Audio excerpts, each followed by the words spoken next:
All right. Hi, all you hot messes. It is time for another weekly ride aboard the Hot Mess Teacher Express. And today's episode is going to be a little bit honest. We're going to dabble in some honest time with the conductor of the Hot Mess Teacher Express.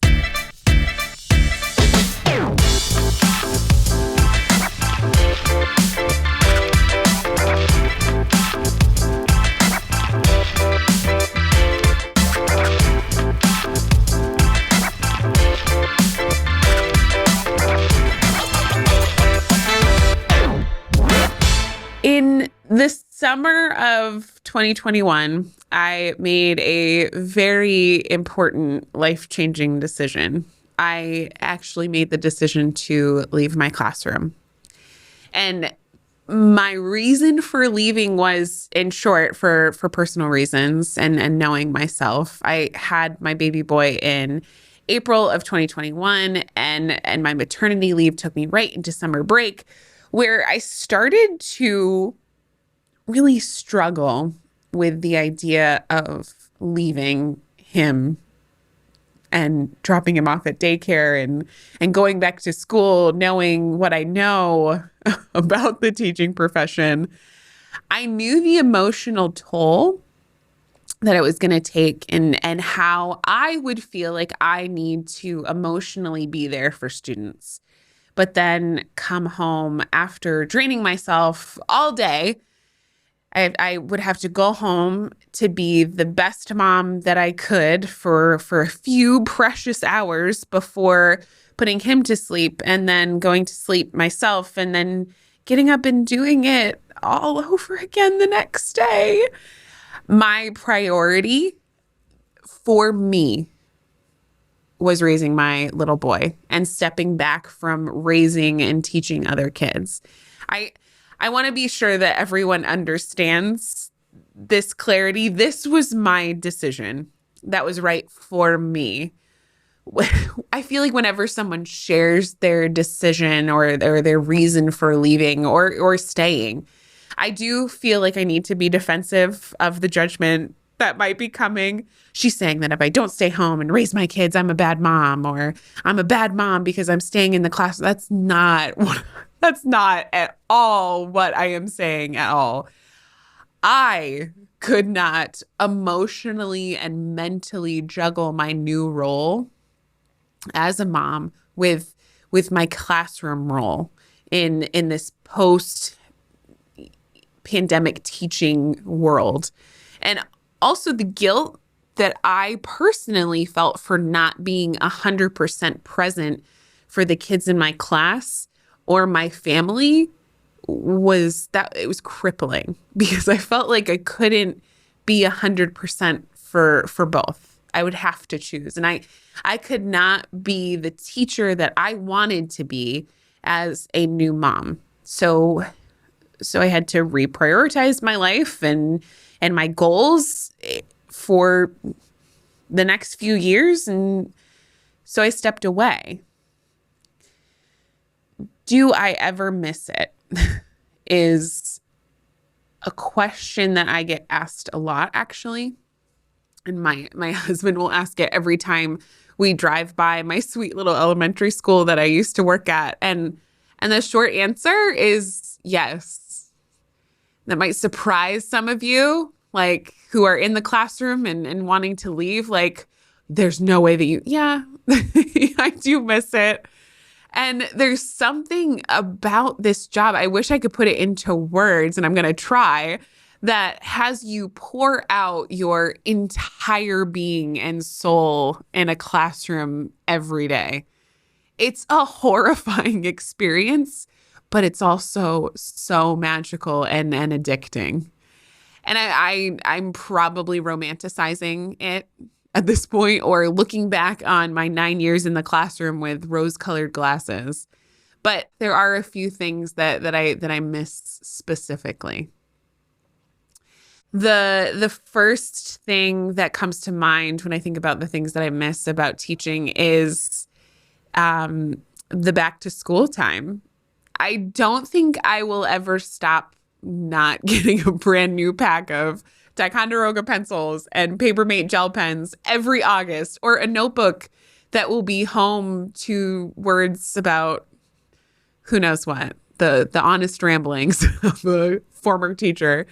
But there is honestly something so magical about those school supplies coming out and seeing the folder designs of that year. It is literally my fashion week. And it's always the sign of a new beginning. August was always my new year.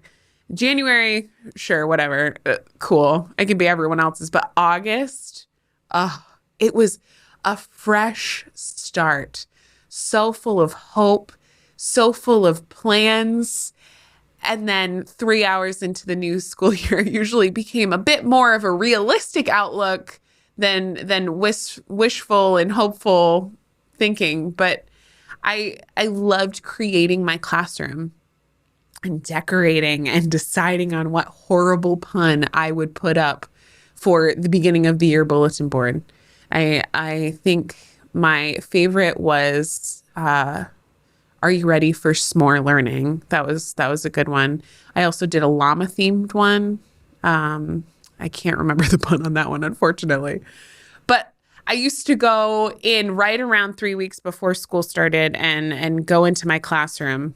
And I know I preach the whole, go in at your contracted time. But those 3 weeks of getting prepped and decorated, it was exciting for me. And I would go in to my classroom, my empty classroom with those shiny waxed floors that were so beautiful before the children messed them up.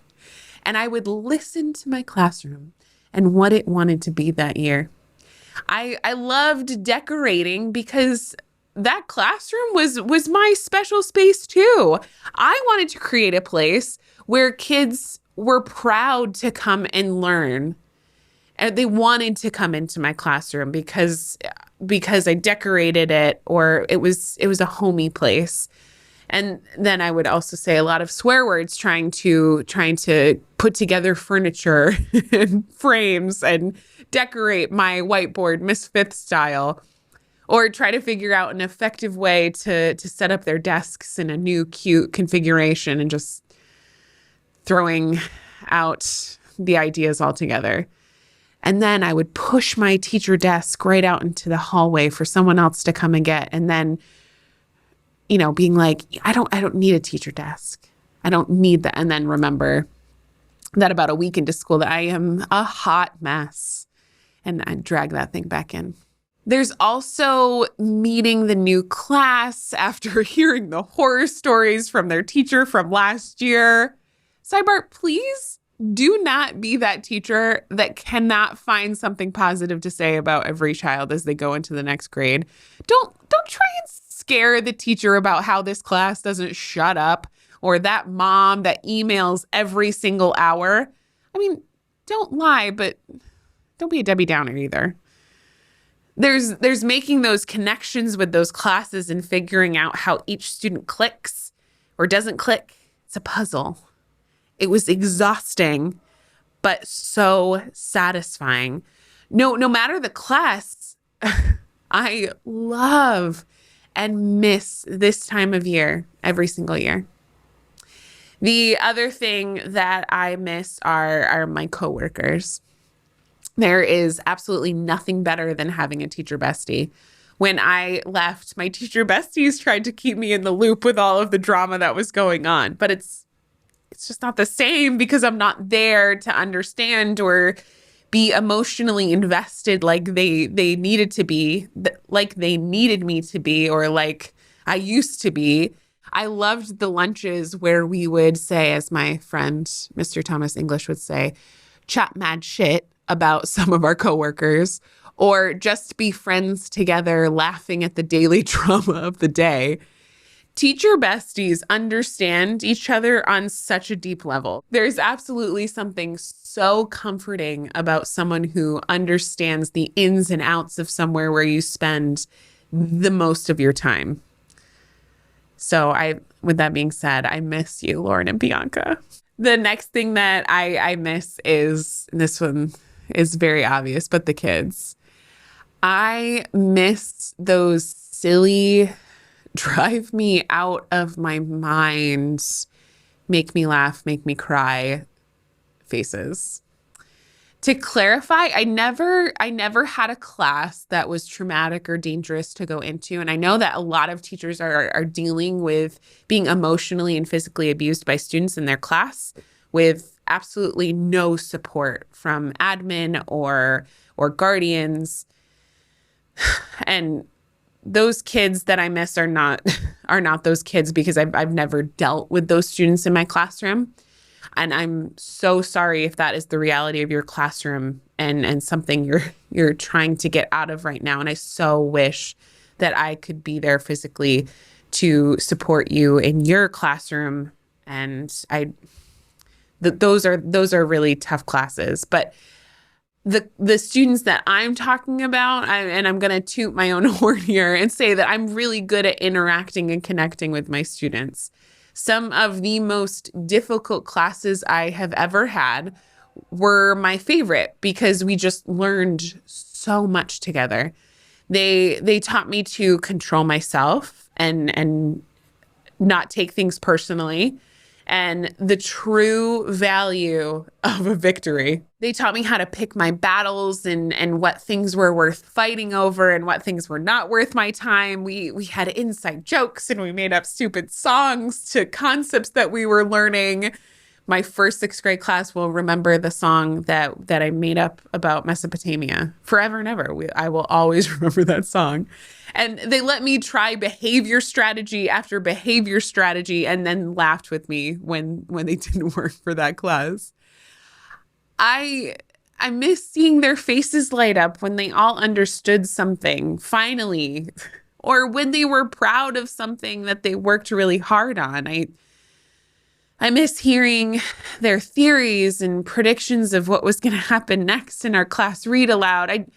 I miss those genuine, deep discussions we would have during a book study and hearing them connect it to real life and real situations. I'm kind of getting emotional right now because I do miss them.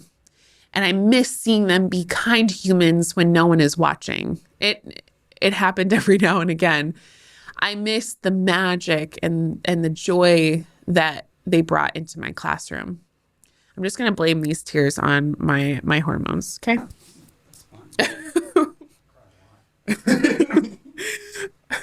I cry a lot, okay?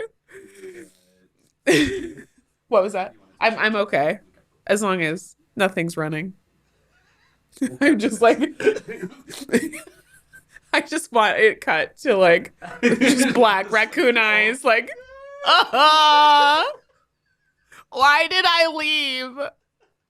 What am I doing?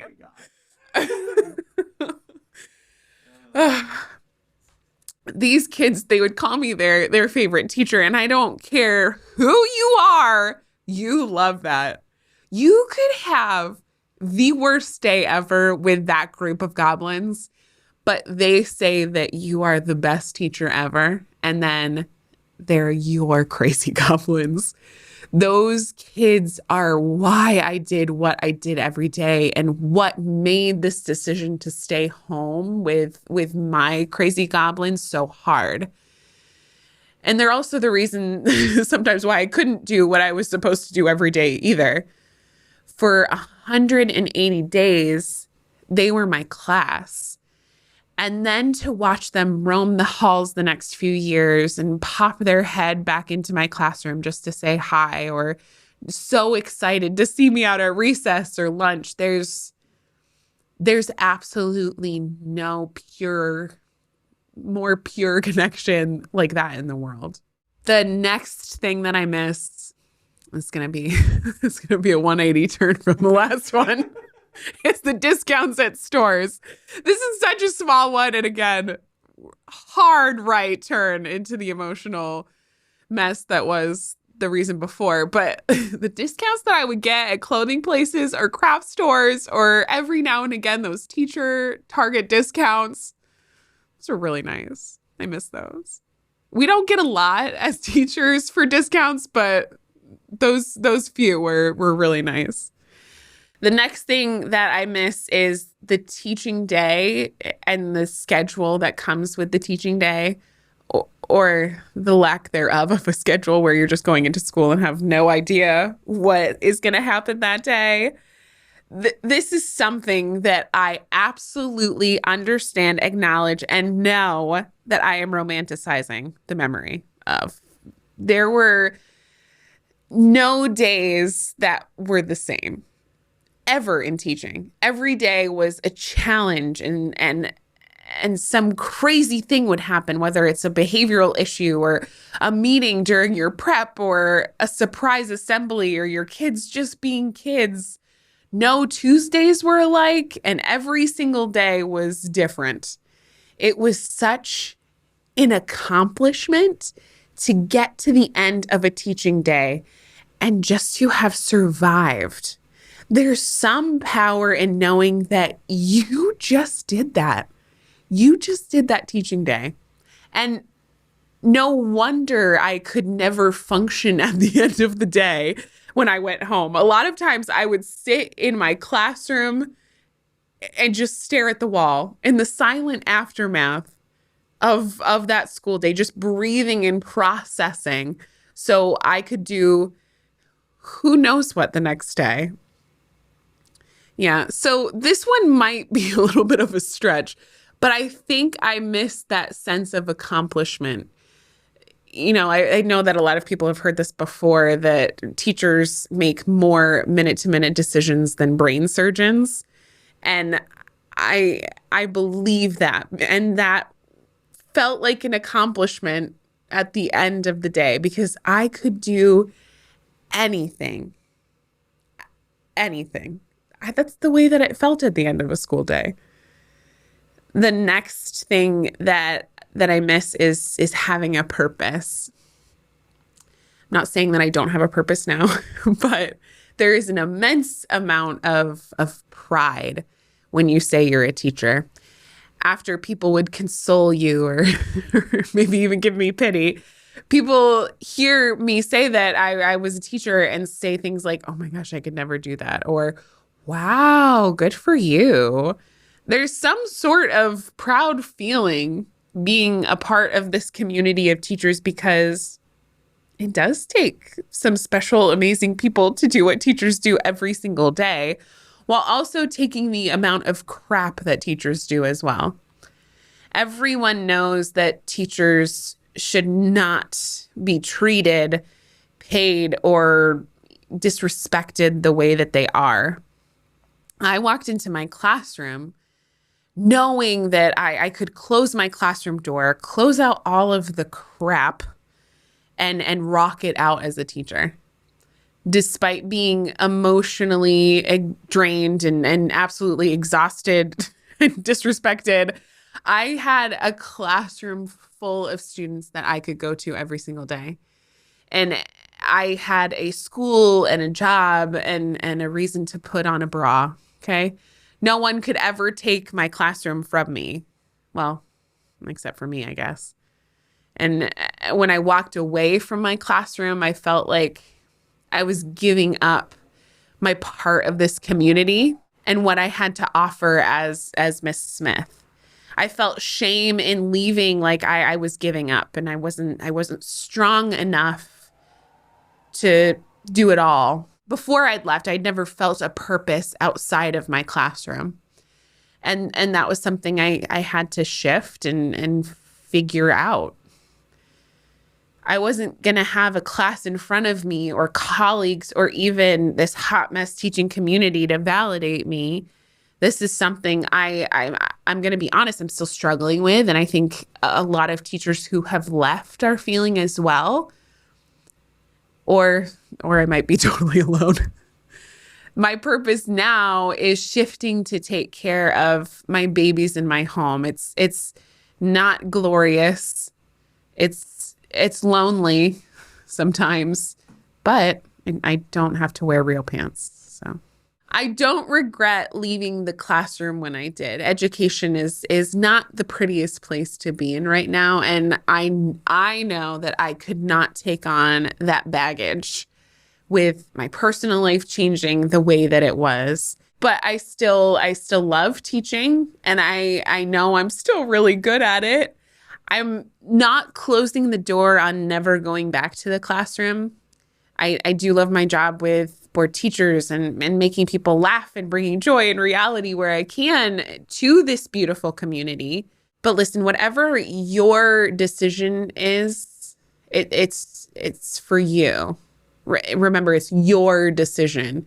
We are purposed to live for so much more than to be miserable where we're at. Life is way too short to be miserable all the time.